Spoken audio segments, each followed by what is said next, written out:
நம்ம எல்லாருமே நல்லா இருக்கணும் அப்படின்ற எண்ணம் தான் வேணும். யாராக இருந்தாலும் மதுரையில இன்னைக்கு நிலைமையில மழை பெஞ்சுட்டு இருக்கு.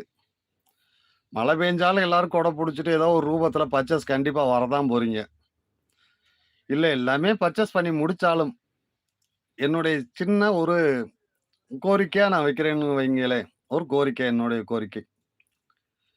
இல்லாதவர்கள் ரொம்ப சிரமப்படுறவங்க, கஷ்டப்படுறவங்க ஒரு சின்ன தொழில் பண்ணி அதுல நஷ்டம் அடைஞ்சா அவங்கனால அந்த நஷ்டத்துலருந்து மீள்றதுக்கே பல காலங்கள் ஆகும். அந்த குடும்பத்துக்கு மட்டும் தீபாவளி இல்லாம போயிரும்.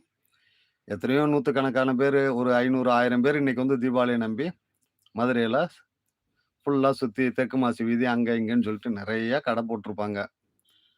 அவங்கள்ட்ட ஏதாவது ஒரு கொடை, ஒரு துண்டு உங்களுக்கு யூஸ் ஆகுதோ இல்லையோ, எல்லாரும் அவங்களுக்கு வந்து ஆதரவு குடுத்து, இந்த தடவ வந்து மதுரையில யாருமே வந்து தீபாவளிக்கு வியாபாரம்